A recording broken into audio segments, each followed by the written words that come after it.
And we're here today with Rick Brar, co-founder and CEO of Zenabis. We're here from the Aria, I believe it is. Aria Hotel, yes.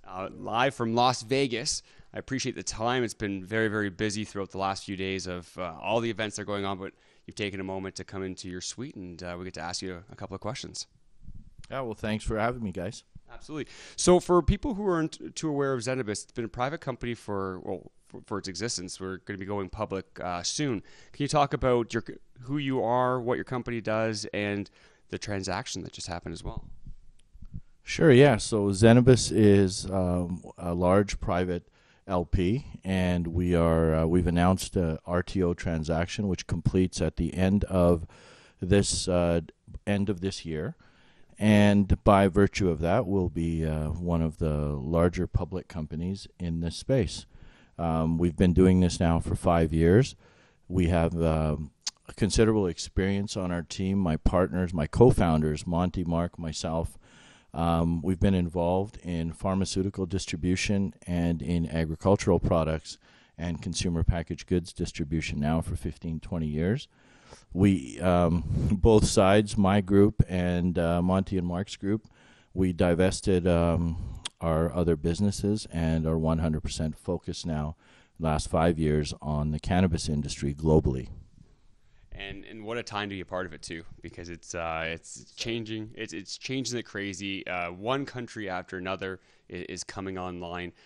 When you do have the transaction go through and you've amalgamated with Bevo, how many square footage of greenhouse or outdoor grow, or what are the numbers that investors should be looking for?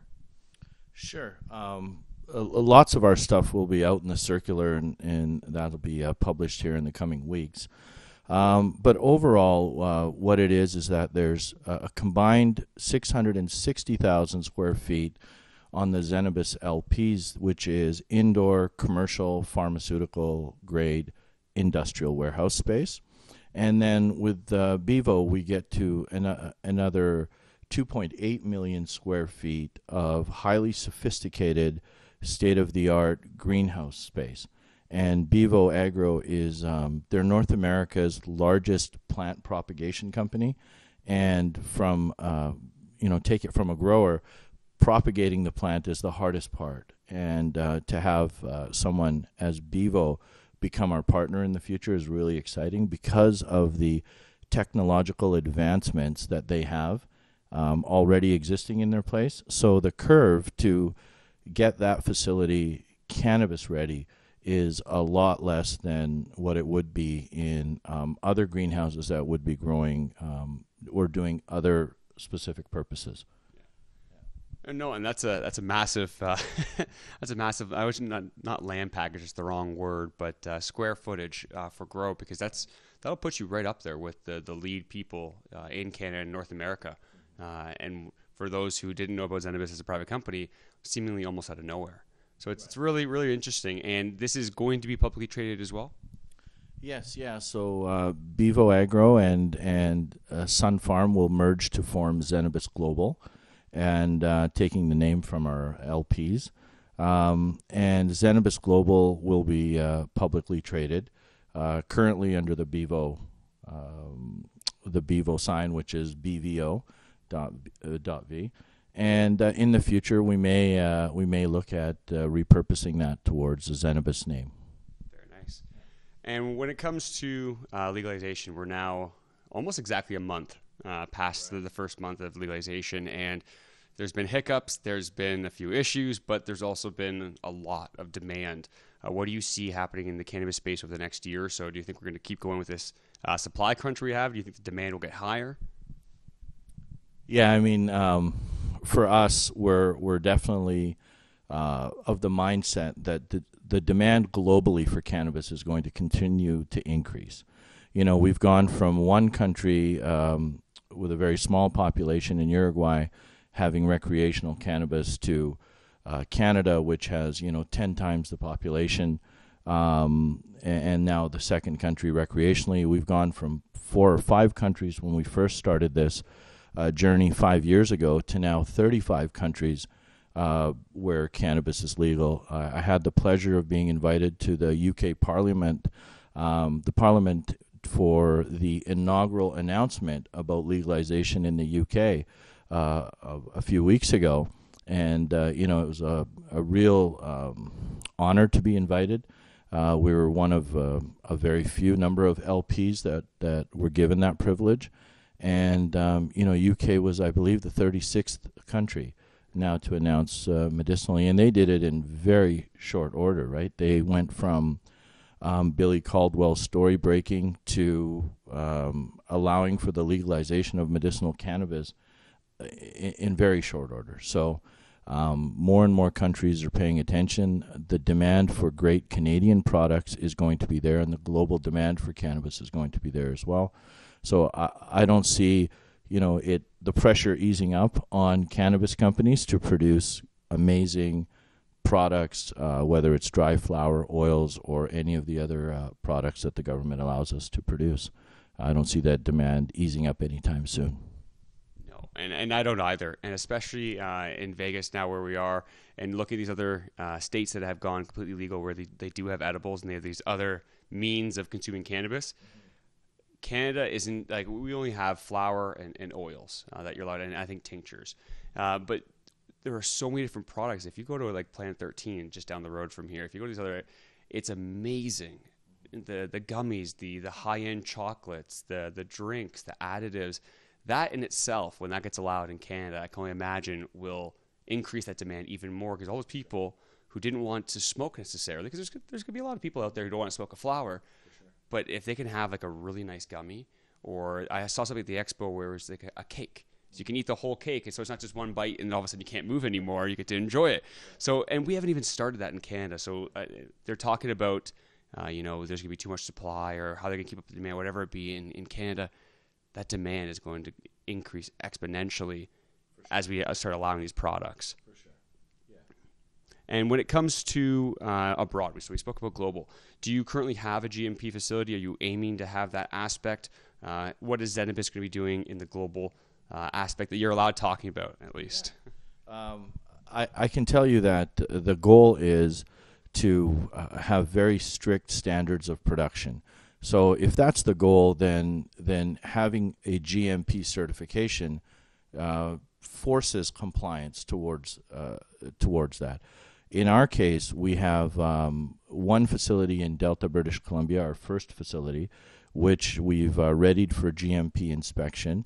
We've gone through several third-party audits on that facility, and now we're waiting for the European authorities to come and inspect that.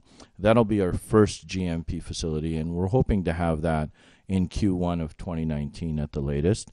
And then we've right away concurrently taken those learnings from what we've done in the GMP or the soon-to-be GMP certified facility in Delta, and we've already rolled it out to our Atholville facility. So as soon as Delta is up and running, the next one to be certified will be Atholville.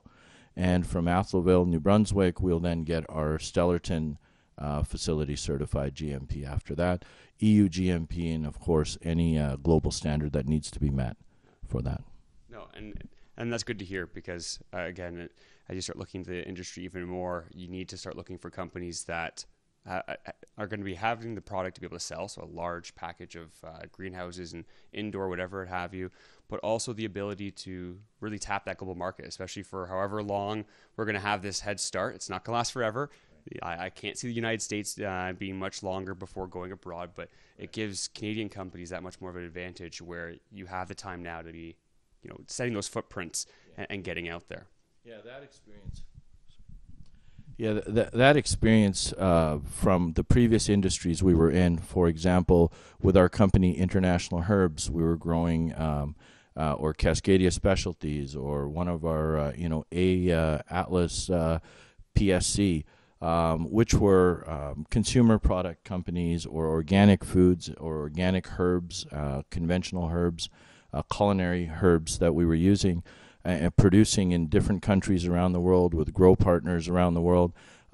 We quickly learned that getting third-party audits and growing to GACP standards or GAPP standards, something that's auditable, something that tracks everything from seed to sale, and also then something that takes the consumer feedback, and you're able to trace it back to lot codes and trace it back to the exact square footage of farm where the product came from, whether that was grown in Colombia or in Peru or in California or Arizona. For us, we had a responsibility by virtue of the systems that we adhere to, these third-party audited systems, some implemented by our customers and some implemented by our own quality assurance standards, that we were able to trace it down to the square footage of land, the source of the seed, and all of the hands and people and processes that touched it before the consumer got to experience it. And we're applying that same knowledge and that same experience to cannabis now for the last 5 years. Well, hey, I appreciate the time you're taking for us, and for all the investors and viewers that are watching. As we said earlier, you're going to be, it's BEVO on the Venture Exchange. It is currently halted, I believe. Coming up, already has all now. Yeah, so really interesting, really unique in our case, because Bevo is an operating facility. It's not a shell that we're RTOing into, right? They're an amazing company. They do $33 million approximately in sales. They have an $8 million EBITDA approximately, and there's no reason for them to stay on halt. So the exchange, we presented all the materials to the exchange, and the exchange lifted the halt within a couple of weeks of reviewing the materials. So people have the ability to go and invest and buy Bevo Agro now. And if you read the investor materials on their website and on our website, our RTO doesn't complete, obviously, until the end of this year. Prior to that, it's a 1-to-1 exchange ratio, Bevo for a Zenabis share. So if you invest in Bevo today, you get one Zenabis share. You also get one share of Cubic Farms, which is a spin-off that's happening out of Bevo.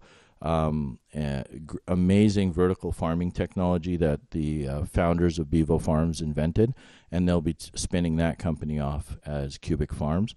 And being in agriculture, it's really exciting to see the first vertical farming system that's come along that I know of that's highly profitable and can produce the crops at similar costs or better costs than outdoor growing. So really, really amazing stuff there too.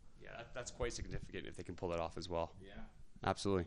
Get a share, one share of Bevo, one share of Cubic. Yeah, absolutely. Well, hey, I appreciate your time very much. I know how busy it's been in Vegas. You look at some of the calendars of executives here, and it's every half hour or 15 minutes you got something scheduled. So always appreciate your time. And if you want to look for more, can they go to our website to look you up as well? Yeah, Zenabis.com. Thank you very much. Perfect. Take care.